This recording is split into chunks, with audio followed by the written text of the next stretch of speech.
Welcome to Black Writer Therapy, the podcast where Black women writers come to heal, share, and be their most unapologetic Black woman writer selves.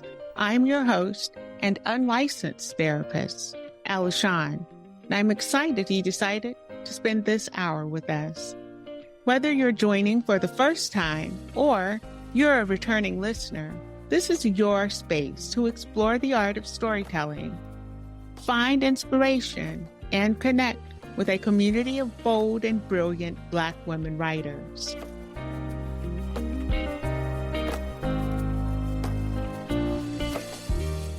Well, Ella, today's guest is Scarlet Ibis James. She is a joy-filled woman with grown children, happily married, who loves traveling, dining at fabulous restaurants, and connecting with friends and strangers alike. A natural storyteller who identifies as sheer. She says, must write and am always the charmingly loquacious suspect. She is author of a collection of 12 short stories entitled Scarlet's Yearnings, Stories of Love and Desire from the Scarlet Yearnings Collection, Book 1, and the recently released award-winning second installment in the Yearning Collection, Scarlet Birthright. Ms. Scarlet Ibis James, Ella will see you now.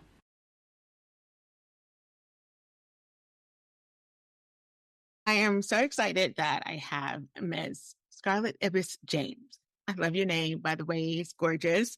Thank you. Here on my proverbial couch, and I am really happy that you decided to fill out the paperwork and join me.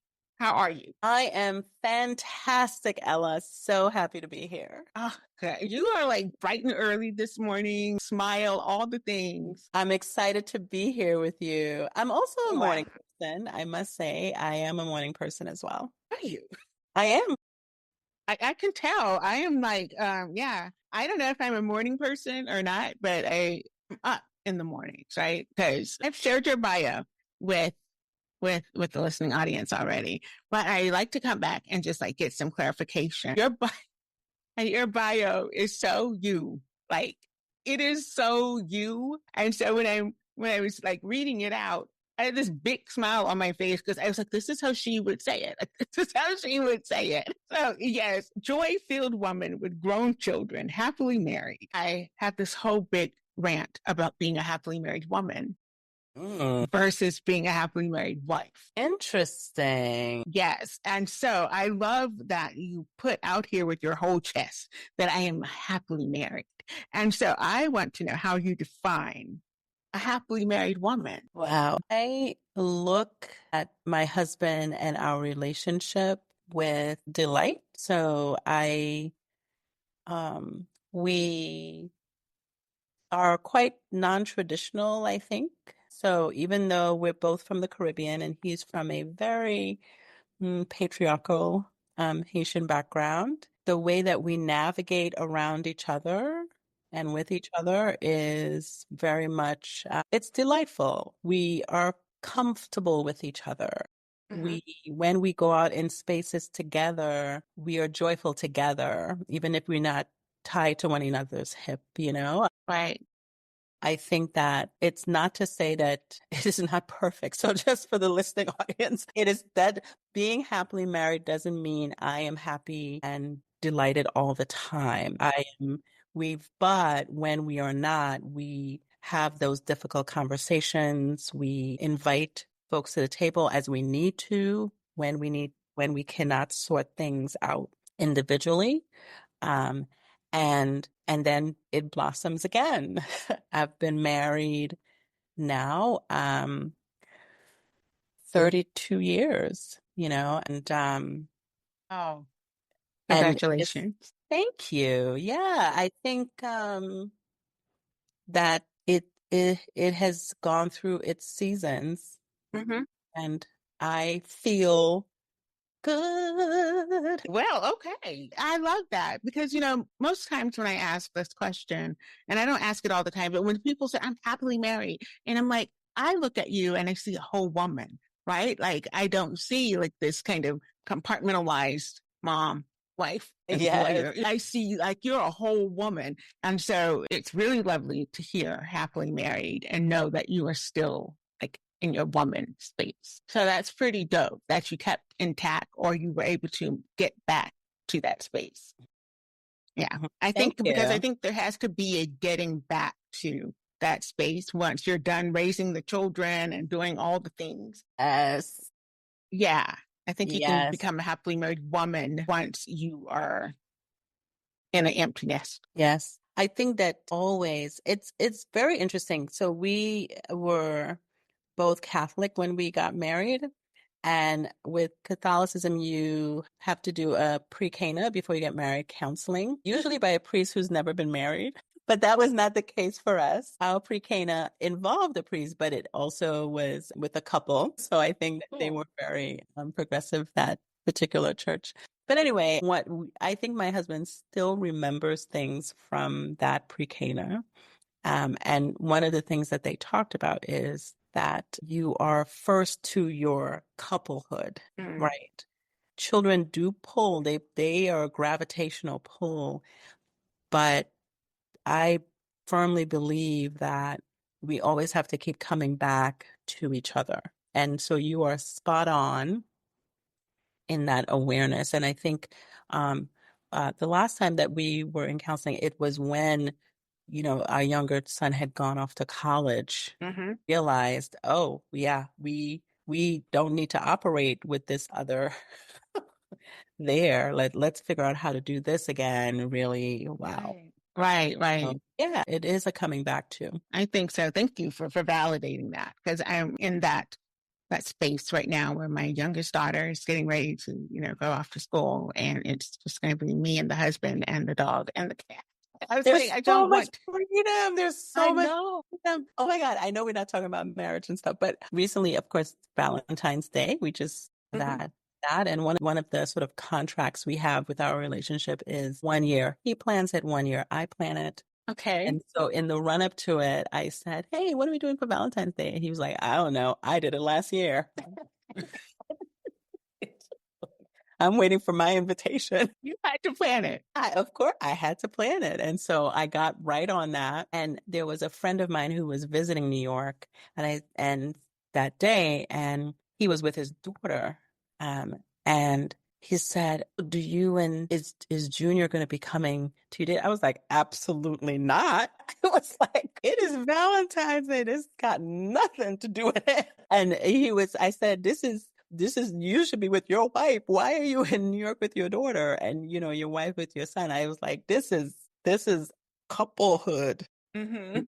And so so we had a good Valentine's Day celebration.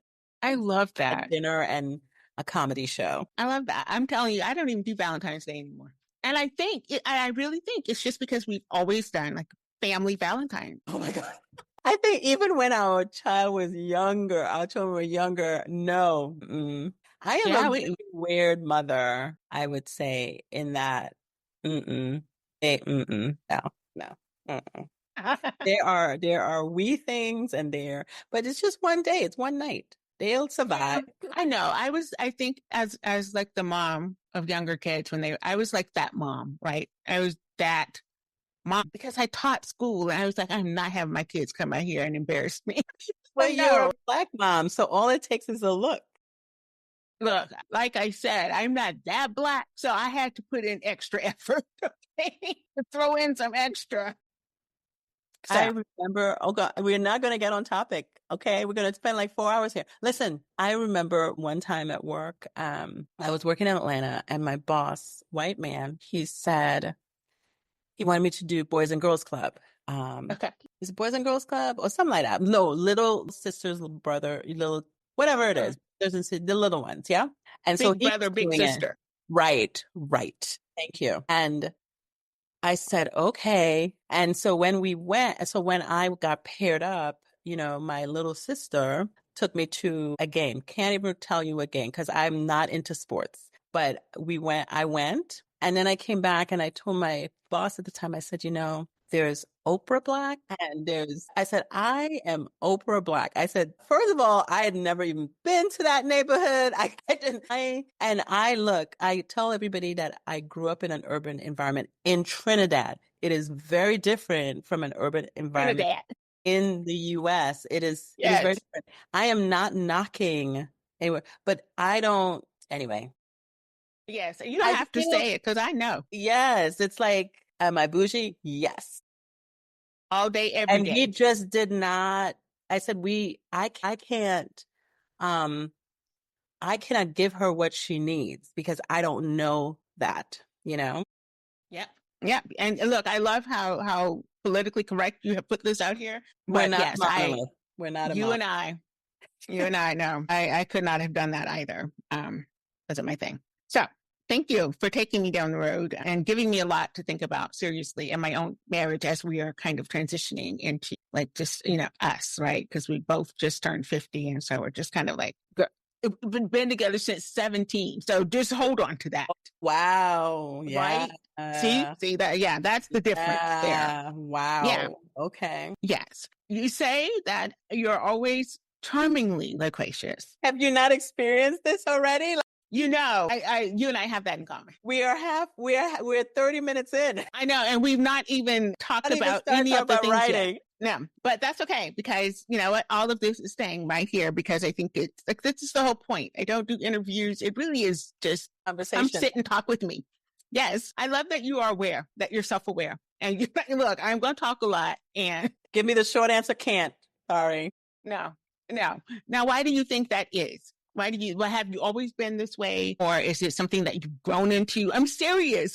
I know, but I love this question because so I write on medium.com. That's where I started my writing journey. And one of the things that I did, I'll share it with you after, but I respond to a lot of prompts. I think what comes out of me when I'm prompted is just very divine. It's where we meet, for weekend words that so much comes out of me during those sessions. It's just wonderful. But in Medium, I joined a lot of publications that had prompts. And one of the prompts was, what would you say to your 5-year-old self? And I wrote a series of like 3 poems.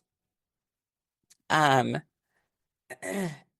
what happened is I remember that my very first report card that I recall from elementary school, the teacher said, the only line I remember, Carlene is very loquacious. I had to go look the word up in the dictionary, but I have never let go of that word. So the answer to your question, I have always, it seemed, been loquacious. I love it. I love that. I was like, that's because no one uses this word like just willy-nilly, right? Teacher implanted it at 5. I love it. That's the greatest story. Yes, I love that. Good for you. Yeah, I grew into my loquaciousness. I was very not because I couldn't speak. I had like a stutter from hell. I could not speak at all. It was really bad. I mean, literally, if I were singing, then I could sing, right? I could sing and no you stutter. Sing so well.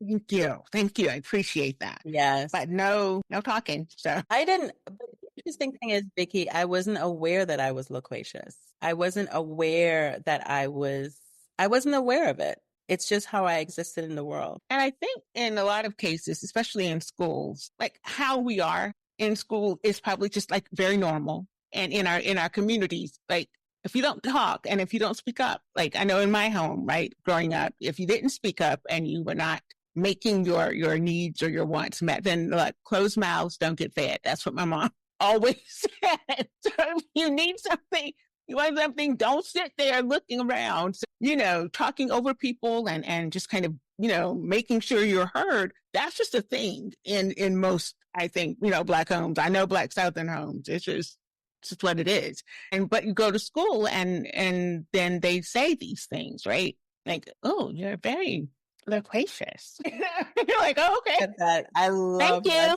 much. Oh my God. I love that. But Whoever she was. I appreciate it.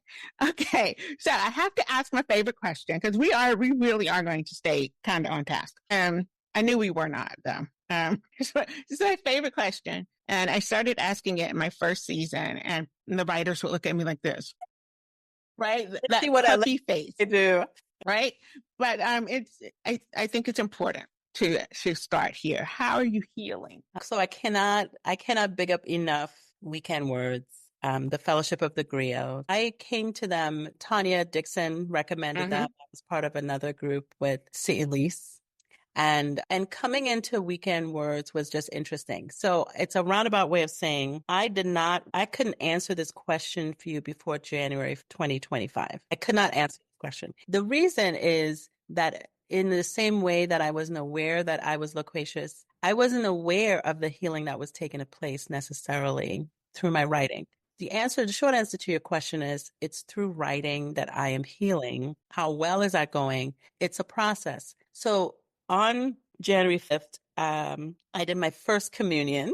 Mm-hmm. And it was fire. It was fire.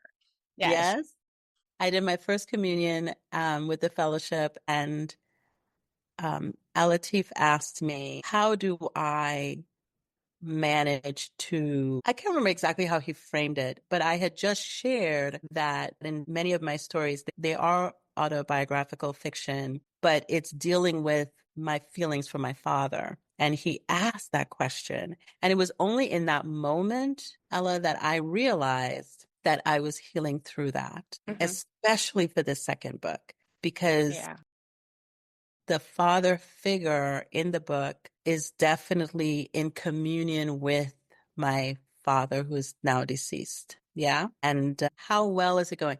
It's going well enough that I no longer feel the anger. Wow. And hurt that had been with me for over 30 years, because he died when I was 21, and I was so angry with him. But I was angry with him even before that. So it's more than 30 years. So I was just, and it's through the writing of that second book that I almost released him from the chains of that anger that were really tying me down. In addition to which, in the process of writing this, I also was in communion with someone who is a mystic, and Trinidad call it see a woman. And she validated for me what my father was trying to tell me through the writing that comes through me. Yeah. And it was very powerful. Now, is that all the hurts? No. So I'm sure there's more. Of course not. But I feel like I am definitely more open. I feel like the universe is always delivering to me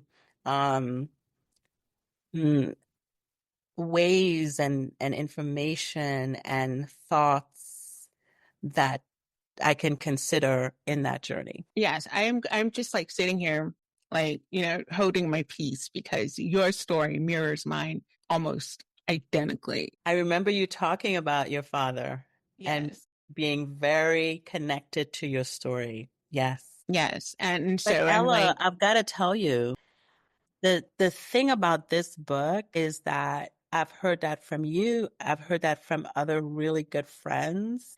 And the other thing about us telling stories and why writers should finish their books is publish them is because you think you're alone.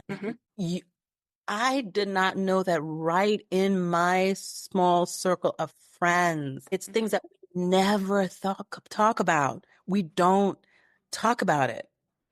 Yeah, and I don't know why, right? Because is there shame? I don't know that It doesn't come up. We're just in the process of living.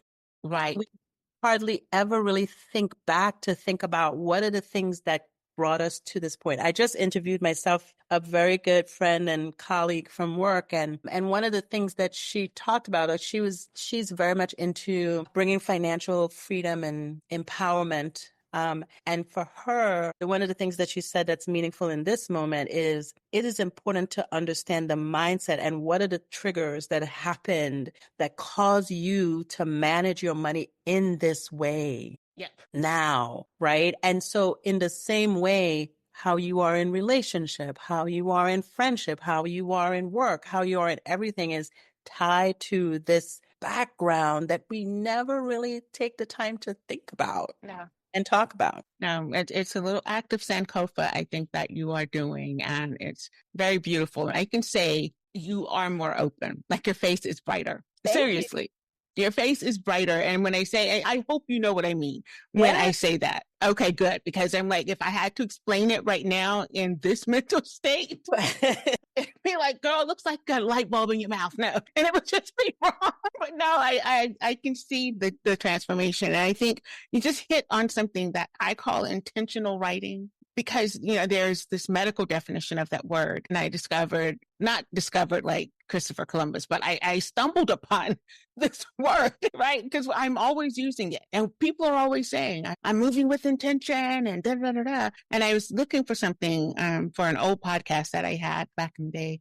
And this medical definition through the etymological dictionary. I was like, because I'm such a word nerd. I'm word nerd girl. I can tell from your host of Weekend Words, it was awesome, the words that you brought to bear. I'm keeping it as a reference. It's going to show up. Cool beans. Cool beans. Watch.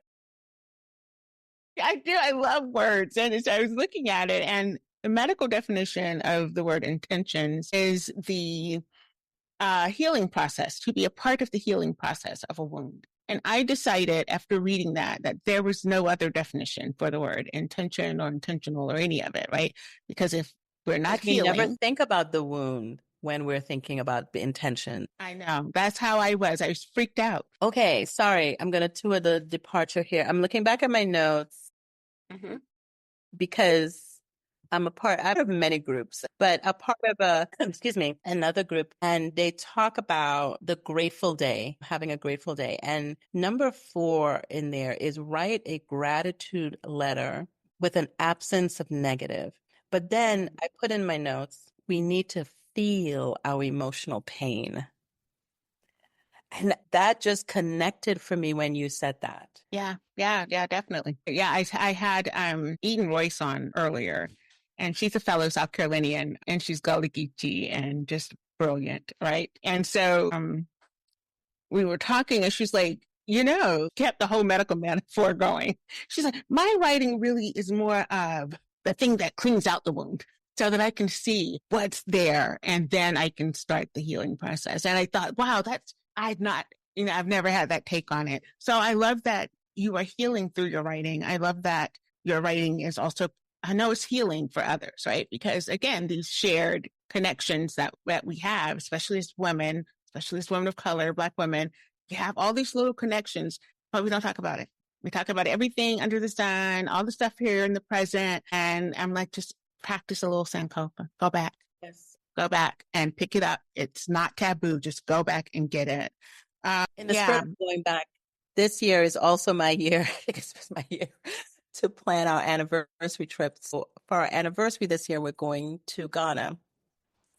Perfect. Because I've been feeling, I think it was Vanessa Williams that had gone back and gone through the gates, and I'd seen a special with her, and it just kept coming back up. And so my older son challenged me to go beyond the Caribbean for a change. These kids, oh my God. Like, I know.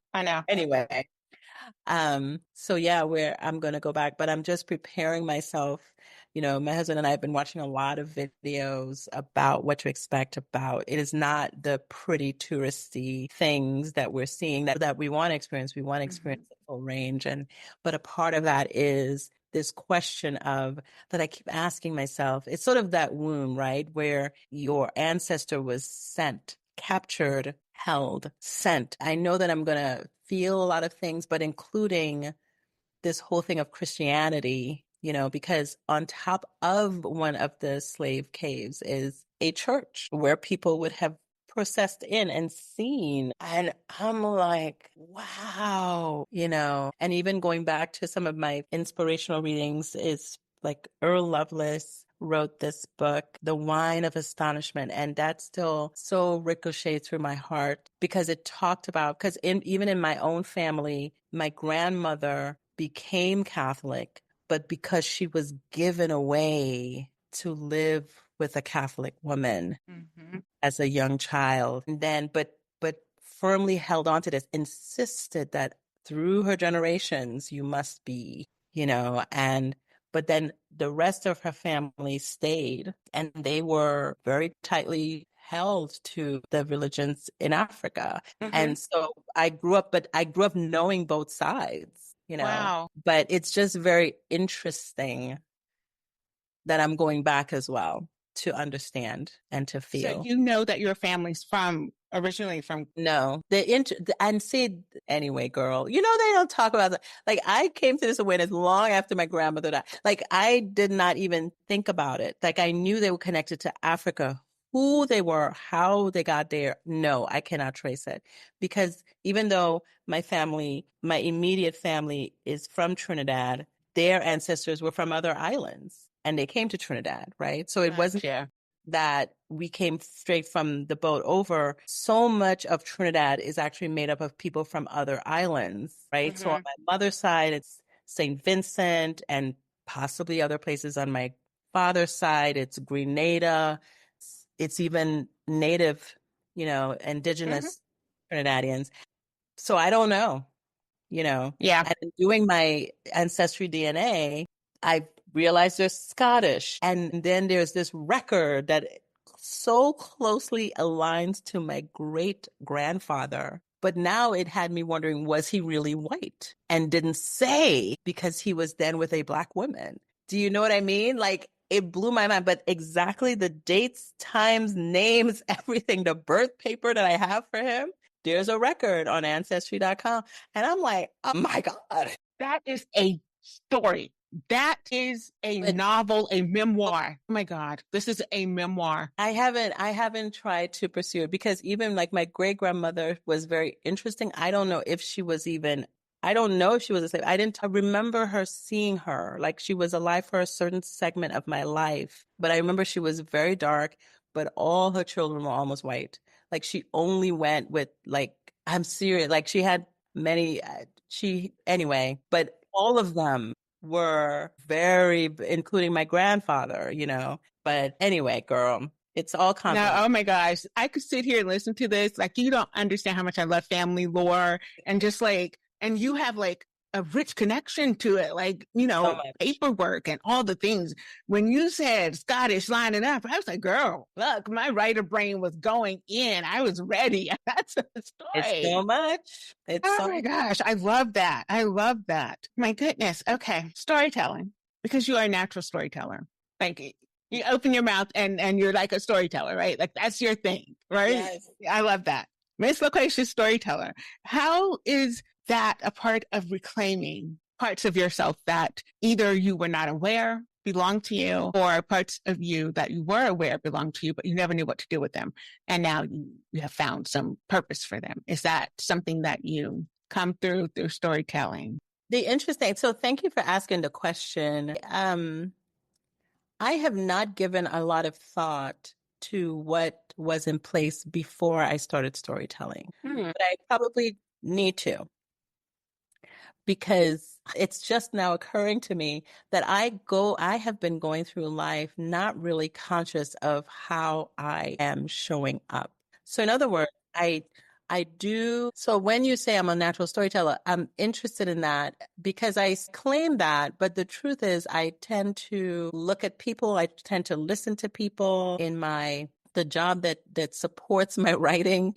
I listen to people and I empower people, So it's very much, even if I'm telling a story, it's for the benefit of the person who's listening more so than anything else. But for a long time, I have existed in this world. And so I'll tell you, I don't know how I'm still not conscious of it, because even now when I'm writing, I feel like I'm a vessel more so than the architect of it.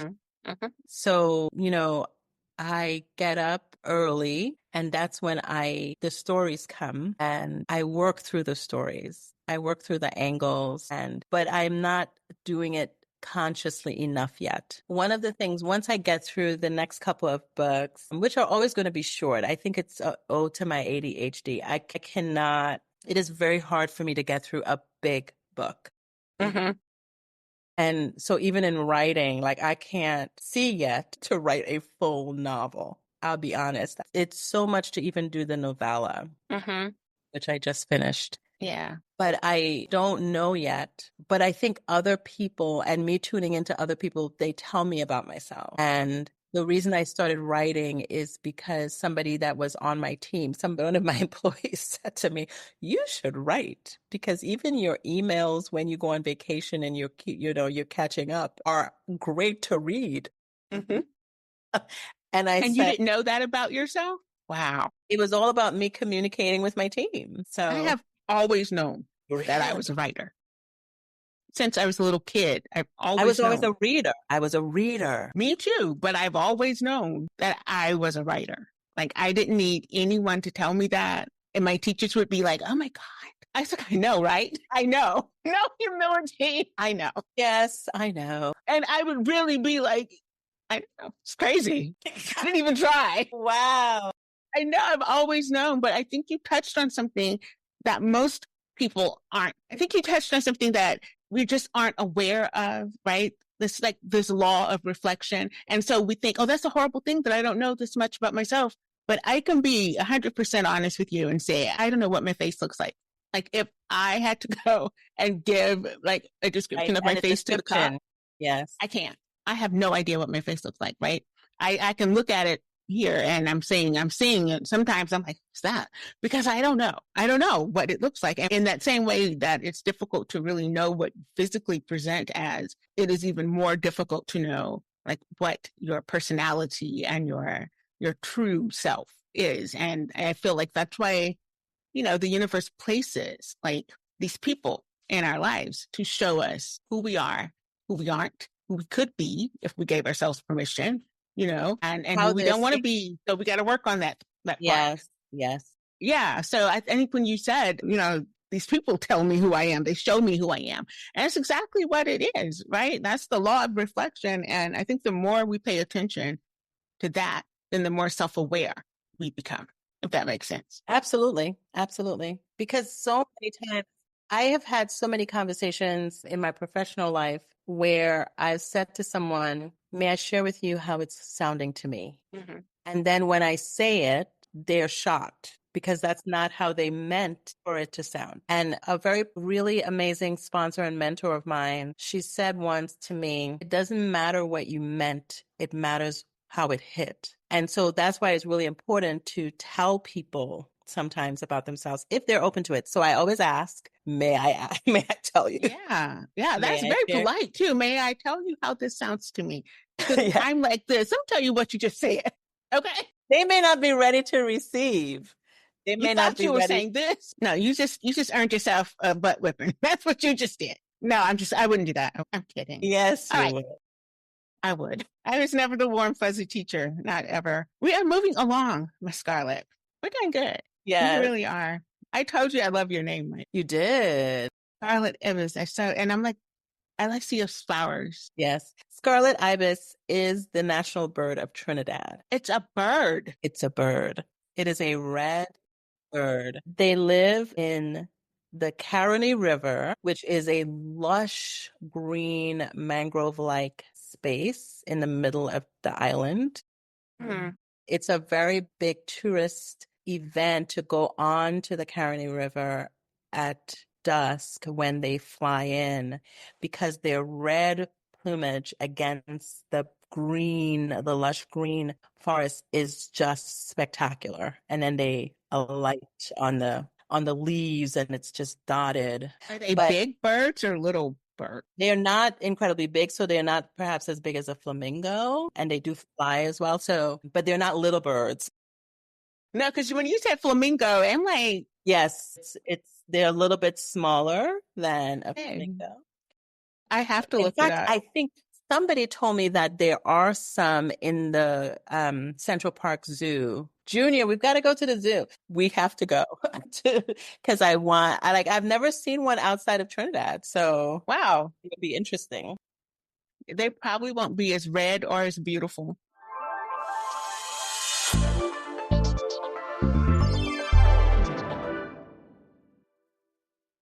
It's time for a word from our sponsor, Somo Publishing House, where their motto is, we publish to disturb the status quo. Be sure to stick around for the second half of the Black Writer Therapy podcast, with your host and unlicensed therapist, Ella Shawn, and her guest, Scarlet Ibis.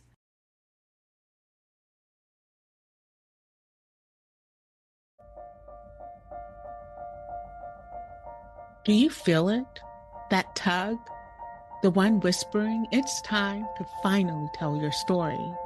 At Southern Momentum Publishing House, we know that tug well. It's the start of something bigger. Your voice, your truth, your power on the page. Whether it's been years in the making or just an idea waiting to blossom, we are here to help you take the leap. No excuses, no waiting, just momentum. Visit us today at somopubhouse.org and start your next chapter now.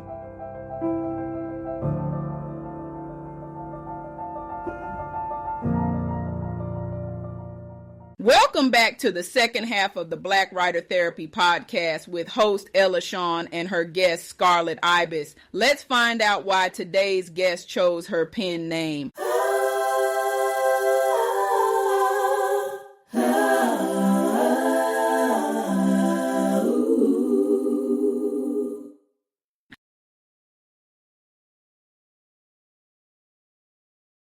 We'll see. We'll see. But I chose that pen name as a homage to where I'm from. Mm-hmm. And James is my mother's maiden name and my name, my maiden name. And so, yeah, that is how I came up with. I'm always interested, right? I love it. I'm always interested in how writers come up with their pen names, if they have pen names. Yes. I remember speaking with Piper Hughley, and I said, "Is this your real name?" I'm like, I have no filter, right? She's like, "What I need a pen name for?" My mama gave me one. I was like, "That's crazy. That's a perfect name." That She is must a have good known. name. Her mother knew. Yeah, she must have known. We're going to go ahead and go into boom, boom, boom, rapid fire because we're getting to this game, and then we're going to let you start your day. You ready? Okay. Ready. Now, this should take about 5 minutes, so don't think so much and try and find the middle length answer because I know we're not going to get the short of it. Okay, so middle length. Okay, I can do this. I believe in you. I believe in you. Okay, here we are.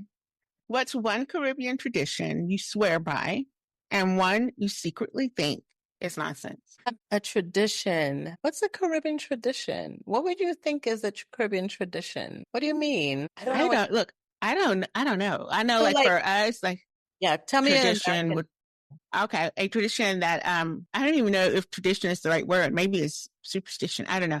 But if we're in a graveyard and we point at the grave, and you have to bite that finger and then walk around the grave, however old you are, so that the spirit won't come back and get you. I think that that's a right tradition. I think that that's real. Okay, superstition, different things like that. So I think that Trinidad has a lot of the same things that they may have in the U.S. Actually, my son and I were having breakfast together this morning, and he said something, and I said, quickly, knock on wood, because if you don't, so in general, I believe in superstitions. That's why I said traditions, because I don't know that they're not real. I believe in them. Some that are particular to me and growing up is if I'm walking and I hear someone call my name, don't answer. I don't look around. I don't answer. Mm-mm. And that is definitely a tradition that I have adhered to because it is somebody who means ill will and probably non-human. Mm-hmm. Right. There's a lot of beautiful folklore in Trinidad around, but so many of it, of course, is connected to the mother continent. Mm-hmm. Like Elijah Bless and Nancy, just a lot of it being French. The one that I mentioned in my next book that plays out very, very prominently is the folklore or tradition around eating the cascadoo fish or cascadura fish. And if you eat that particular freshwater fish that's very hard to clean, you will you will come back to Trinidad, Mm. the folklore.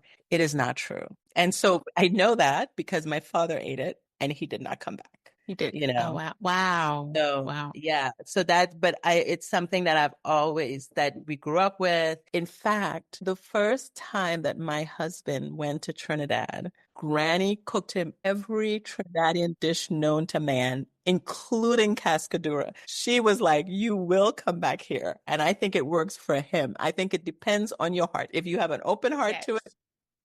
because Yes. I tell you, that man knows Trinidad more than me. I'll tell you that right now.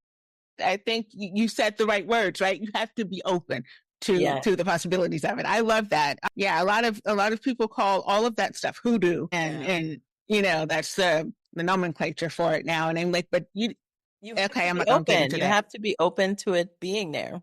Yeah. Yeah. And I think that's why, you know, for us Black women, magic, hoodoo, whatever you want to call it, it's just there. It's just it's Yes. there. It's We present. accept it, and that's why I think, you know, magical realism might be our jam, right? Because that's just who we are. Second question: if your sensuality had a theme song, what would it be and why? These are I great knew you questions. had I to go did there. good. I did good. This was like 2 o'clock this morning. I was up Oh my working God, it this out. was so good. You should stay up more often. I like where I am the teaser. So my husband might say I'm a dirty, dirty teaser.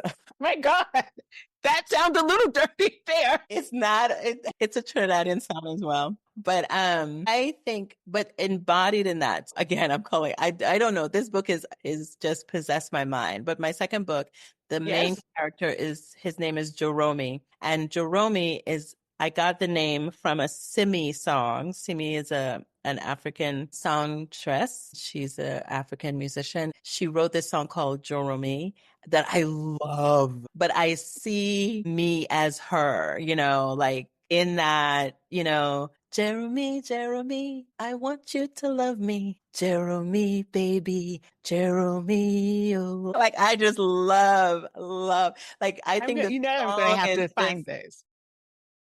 sensual and she's playful and, you know, I love it. So yeah, that would be, I love that. Jeremy I would be love it, that. but I would be Simi in that case. Yeah, I love that playful Yeah. sensuality. I think that's like the Yes. best kind, right? If you can't play and laugh and have fun with your sensuality, what are you doing? Yes. You shouldn't be that serious. My word. What is something about being a woman that scares you? And then what is something about being a woman that excites you? I think that as a woman, I think I'm most scared about being the strong Black woman. Mm. It's almost like you can put up with anything. And I really don't like it when um Black men don't or see us as that, and other people who may cry, like the tears of Black women don't mean anything, or the pain of Black women. I think that don't assume that I can't hurt. I think that is what scares me. And then what was the second question? What excites you? Storytelling, telling stories about Black women who are, as you said it, whole women with everything. So it's not one way to be or to be seen, that we could be evil if we wanted to. We could be everything and it's okay. Yeah. Yeah. You got very poignant when I asked that question, like very poignant. It's been on my mind. Mm-hmm. I can tell. I think I know, like I'm a brown skinned woman, right? So I'm not some fair skinned chick, and I'm not a little tiny thing out here either. And so I know for a fact that us browner women who aren't like the petite little, Yes. you know, rat dogs. Not that they're rat dogs, but I'm saying like the little Yes. tiny, you know, put That you in your need, pocket. like, I need protection too. I need to be Like let me be in my feminine, so that I'm not walking around here with tumors and cysts and all the other crazy things. and all the stress because I'm that builds stuck up in my inside. masculine. Yes. Yes. Girl. And that's where that strong Black woman trope puts us, is Yes. in our masculine. Yes. So that, but I'm like, you know, who wants to be there? Yes.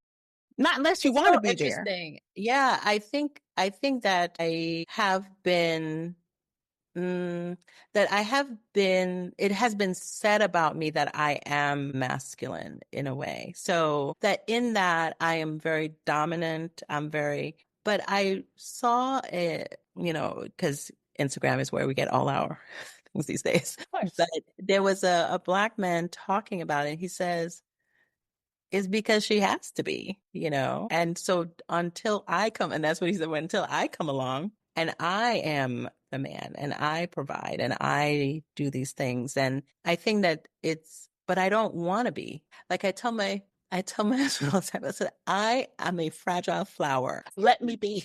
Let me be fragile. Yes. And I think, but I think our men, they grew up with Black mothers who had to be.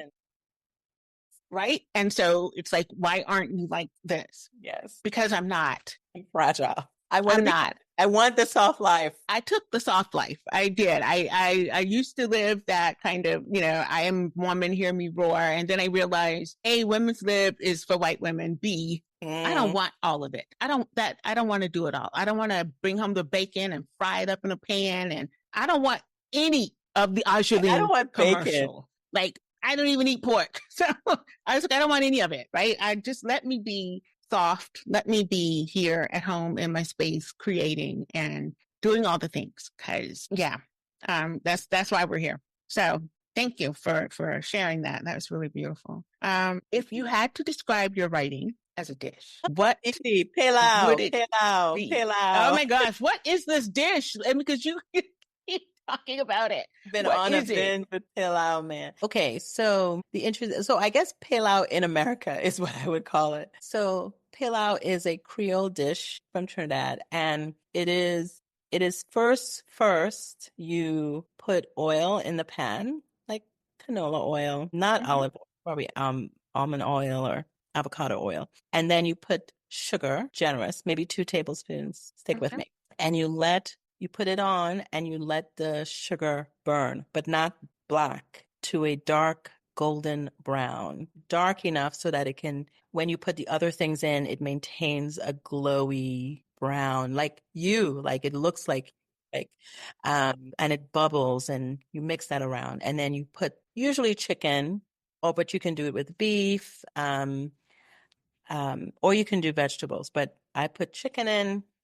Usually it's better for me when you have chickens with bones, like Thai, cut up small, put that in. Don't put any water in it. You let it thing, and then you put in your rice, right? So wash the rice, wash out all the starch from it, as much as the white you wash out as possible. And then you put the rice in, you put coconut milk, and yes, you put pigeon peas. I'm not doing it in right order, but pigeon peas, which is like, I forgot, grandules. Grandules is what it's called in Spanish. Usually it's a Goya brand that you get. Okay. I love pigeon peas. You can do the brown one. I mean, I grew up every Saturday, you come home, you actually shell the peas, so it's usually green, and that's what you do, in preparation. And then I love putting in pumpkin in there because I just love the taste of pumpkin as opposed to squash. Yeah. And then you let that, I also, because I'm American now, so I put in like spinach. I like the green. I like color. Yes. Some people put peas and carrots, and then you let that just simmer. It doesn't take long to cook, to be quite honest. From the time the rice is finished, all the coconut milk has drained off. That's what you have. And then my writing is you slice up an avocado, you put that to the side, and then you slice up tomato, and then you put that to the other side, and then you have the lettuce, no dressing, and then you serve it. My writing. My mouth is watering. Like every culture has their own chicken and rice base. Yes. Right? Yes. And like here in South Carolina and like right around like the PD area, I'm in the Midlands, right? But my family, my sperm donor's family is like from down on the like PD area near Charleston. And so very close to that area. And so my grandmother used to make perlo rice. Tell me. My mouth is watering again. It's like white onions, right? You do the oil. Just like you said, right? You do the oil, but she would put flour and to make kind of a little roux. Too. You can do flour. Yes. And then she would throw in the white onions and she seasoned everything. Yes, of course. Of course. Yes, like you throw the flour in, she seasoned it, and then she chopped the onions up, seasoned those. And Yes. so that's how I cook, right? I'm seasoning Yes. everything. And Yes. then she chopped the chicken off the thigh and off the leg because dark Yes. meat has more flavor. And she throw that in, season. Yes. Bell pepper, carrots, and what else? Garlic seems like what we, because that's what I put in mine. Season, chop. And then she does the rice. It right there, and she do this, but she didn't put any liquid in first because she liked to kind of that's the same roast. thing. Don't put any liquid. Yes. Yes. Okay. It does its own liquid, especially when you put the pumpkin into it. Does its own liquid. Well, Yes. we only put in liquid we put in is coconut milk. Well, she would use wine, white wine. Nice. So that it was just like full bodied and just yummy, right? Yes. And when it all cooked down, it's like the best plain chicken and rice. There's no like anything on it. Nothing's dripping off. It's just this flavorful.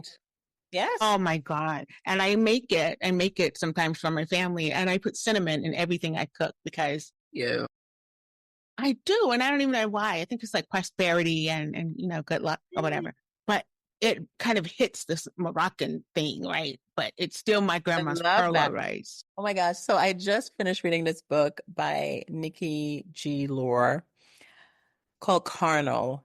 And I know it's okay. I'm like, why do I know that name? You gave me that. Yeah.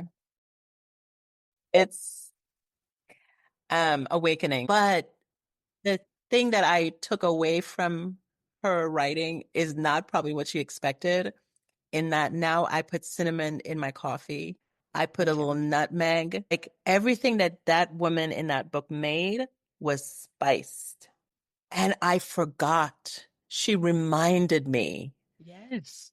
Of, and so I'm like, every time I make my coffee now, I'm like, okay, Nikki, you did it. Look, and I don't even drink real coffee. I only drink mushroom coffee, and I still put mushroom coffee. Yeah, I'm still doing cinnamon and nutmeg. So yeah, that's important. It's important. Okay, look, we are not doing fast. We're magical beings. I think so. These were not fast. I'm sorry. I said it up front so that you knew what to expect. No, this is a slow burn. Slow burn. Oh my gosh, you are hilarious. Okay, anyway, this is rapid fire number 5.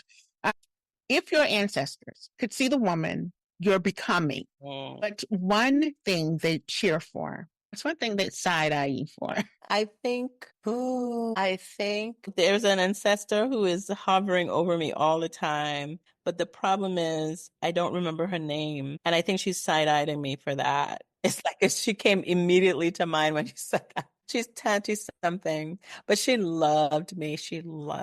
And I couldn't stand her. I could not stand her because she would always say my name wrong. And I was a stupid teenager. That's who I was. I was a very rude teenager and cannot for the life of me remember her name. So she's been hovering over me. So she would side-eye me like, how come I have not any of your stories yet? Like, what's going on?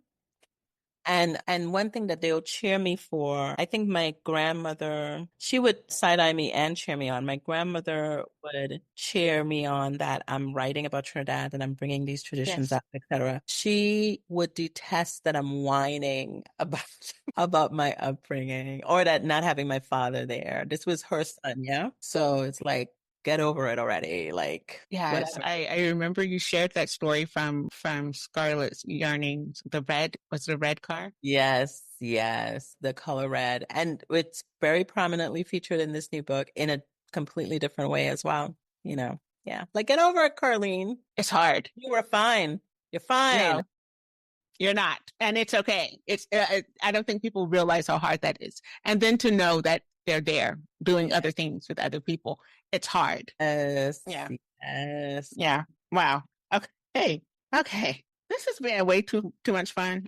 I don't even know that I got to everything I wanted to talk to you about, TBH, because we've been hinting at how this second book, Scarlet's Birthright, God, I love everything about these titles. Scarlet Birthright, what they left behind. I forget it. So tell me something.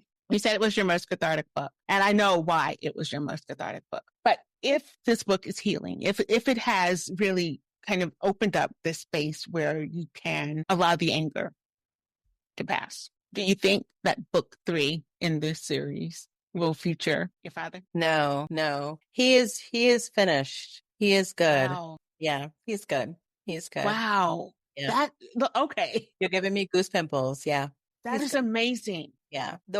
So what's interesting, so thank you for asking that question, because who is not finished, even though the ending features both of them, but her story is not finished, is my mother, which also shares in the anger. It's not just my dad.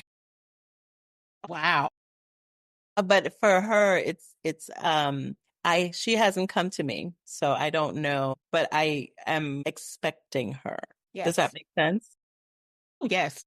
And that there are other people as well. I think my aunt is huge, but hers is a dark energy. So and um and we're connected almost like sisters.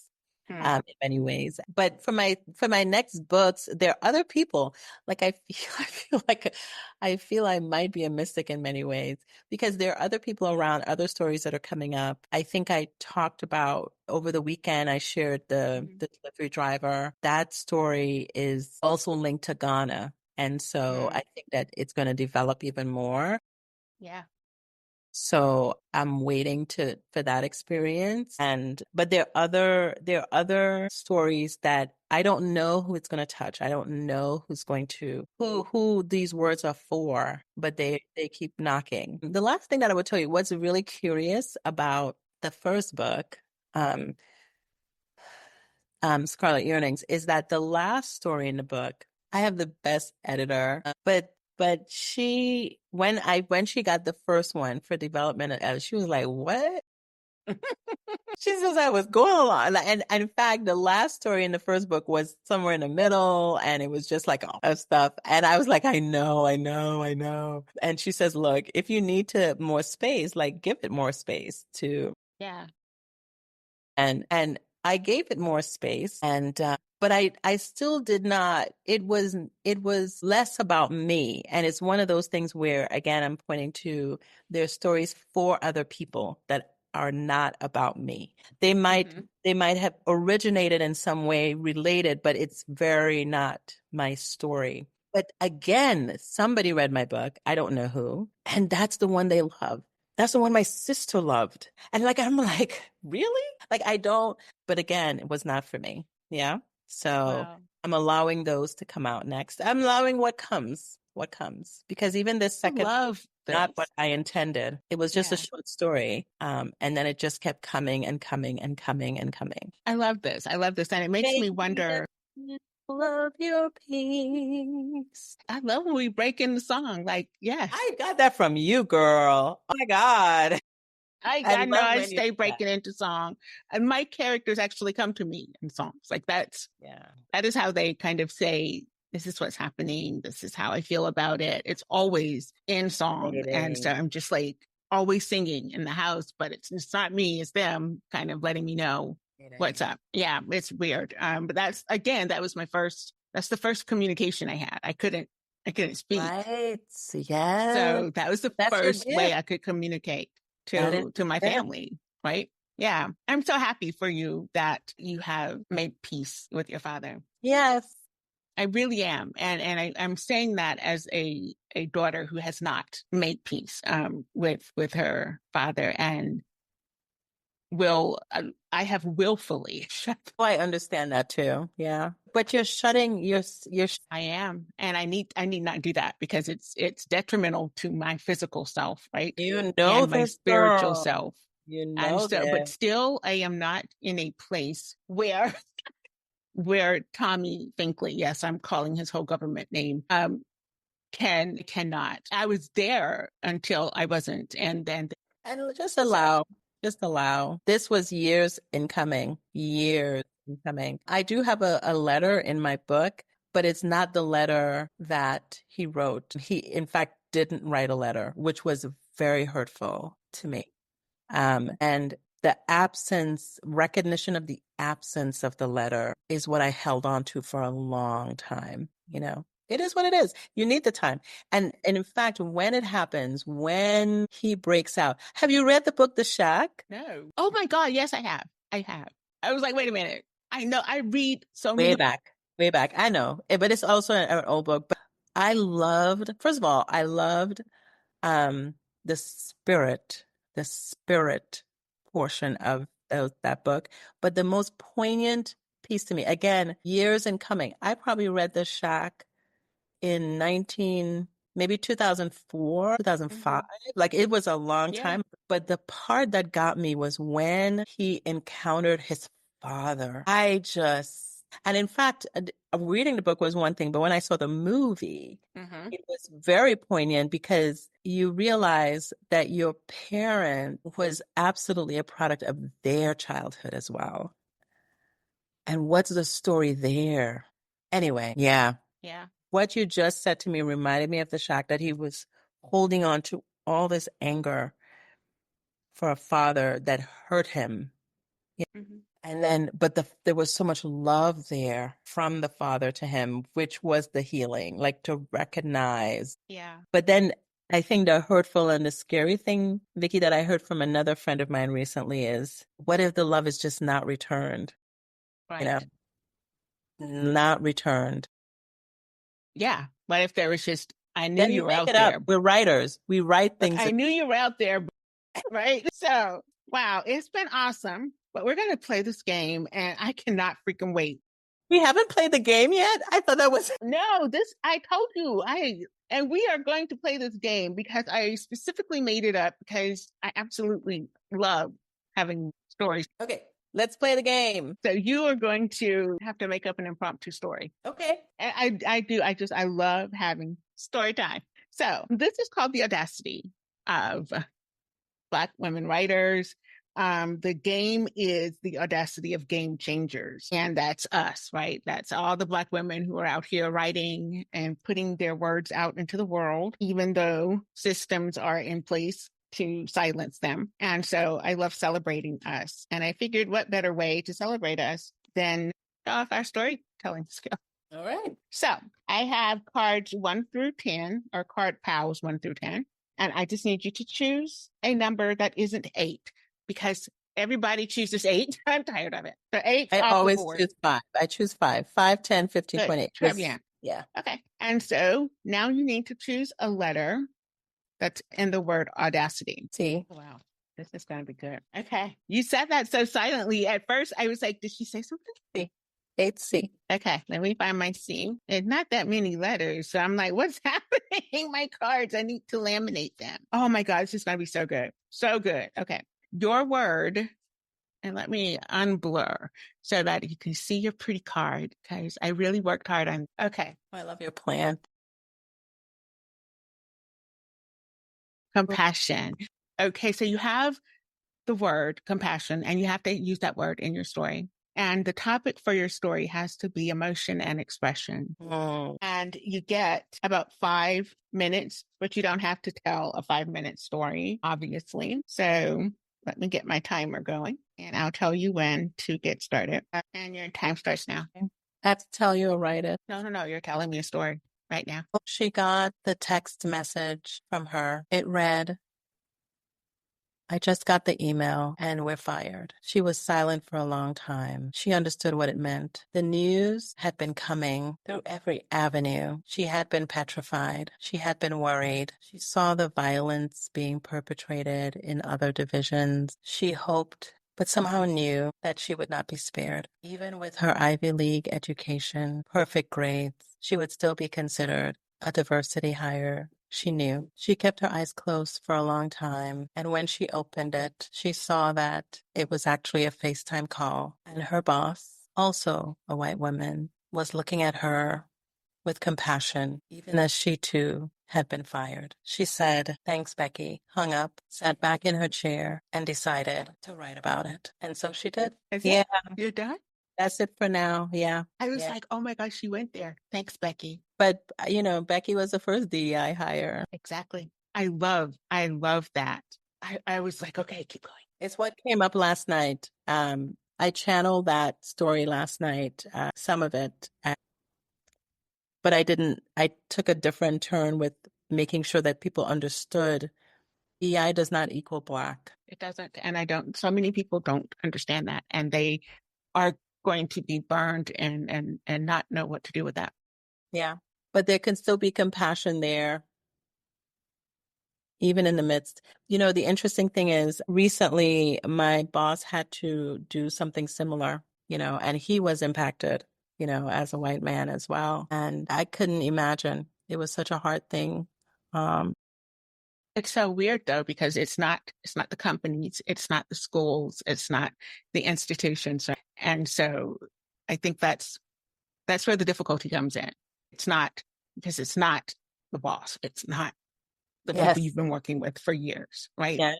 And so the country as a whole has evolved into this very kind of more closely knit coagulation of Americans. Yes. And now you have this kind of willful undoing. And what are we going to do about it? That's the thing.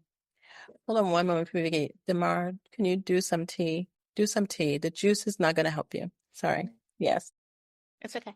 Yeah, I don't know. And I think that's what I'm trying to figure out. A symbol of my writing is that a lot of it happens in the head. A lot of it happens in the head. And so I try to, in my writing, illuminate what's happening inside people's head, or I try to get in there and imagine. Yeah.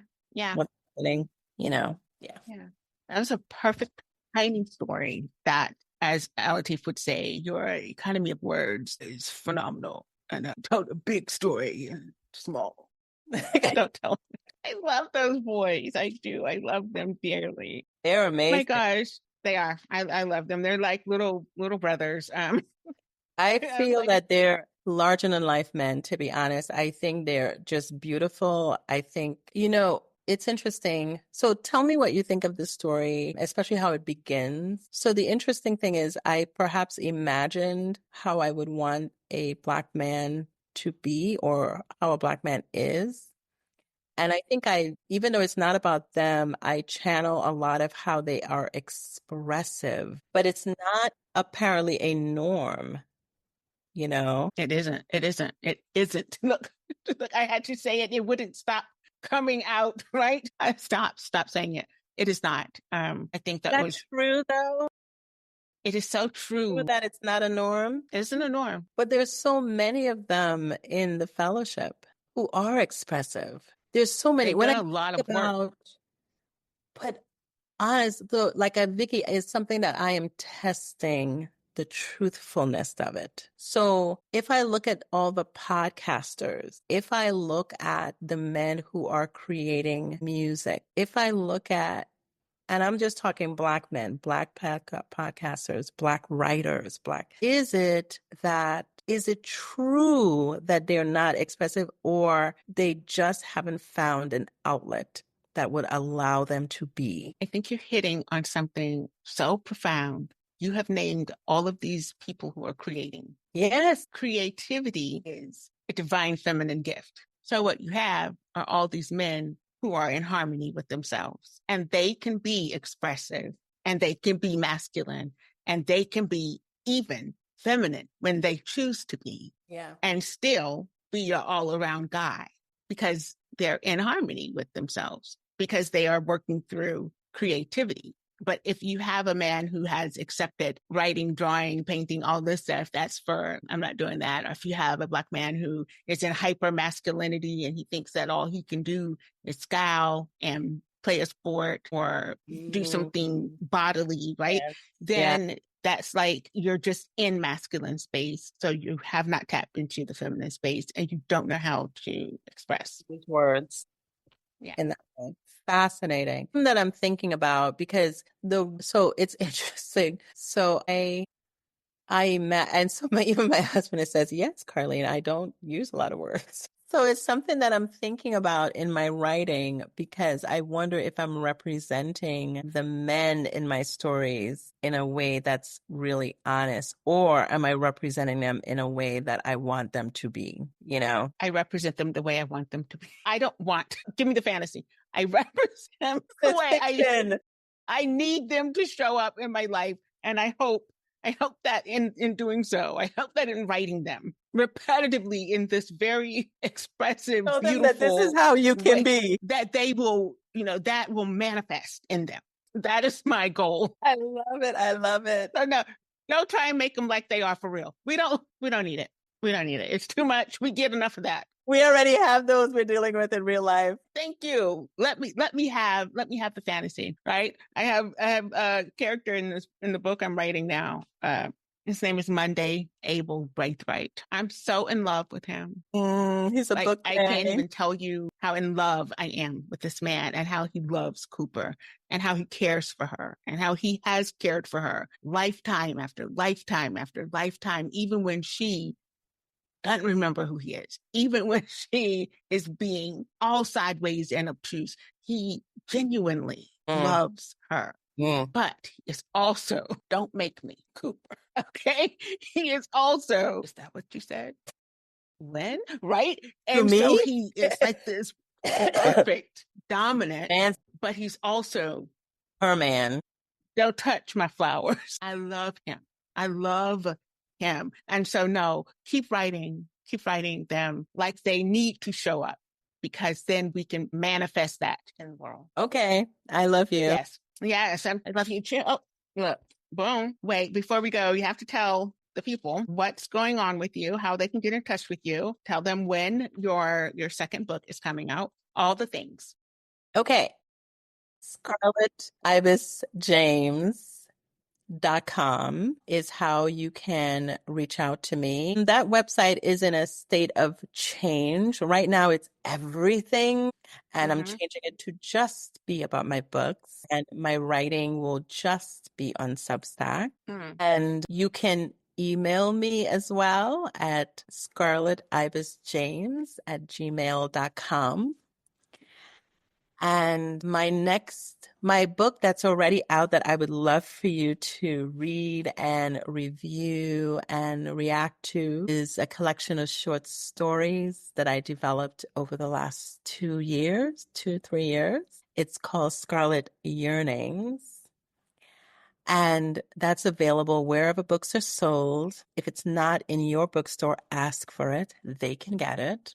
And my next book is coming out on April 4th of 2025. It's called Scarlet Birthright, What They Left Behind. And it expands on the very first story in Scarlet Yearnings and blooms into a family saga that extends through 3 generations, one back, present, and forth. And I welcome your communion with my creativity. Gosh, I love it. You truly are a very sensual woman. I don't know if you know it, but you really are. Like, your whole face is just, yeah, look, I'm going to say this and then I'm going to let you go.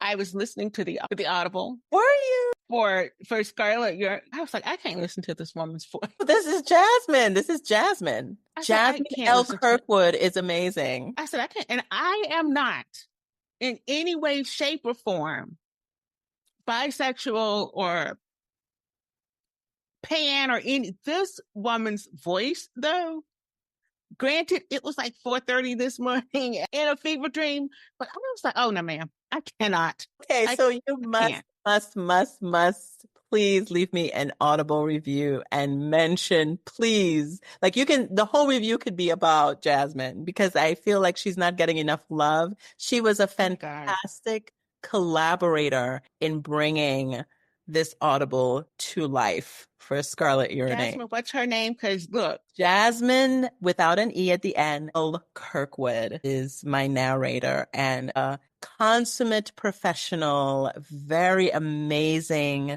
performer is who she is. I think she might be in South Carolina too, actually. I think she might be. Really, her voice is everything. Like, it is liquid sex. I love it. I love it. I love it. She should get more. And you can tell she's not trying. She's not trying. Yes. It's just there. Oh my God. I was like, girl, maybe, I don't know. Maybe I am. Let's come into ourselves. Let me turn this thing on. I must say thank you. Thank you for asking me. Thank you for allowing me this gift of conversation and communion with you. I think you are a phenomenal storyteller as well.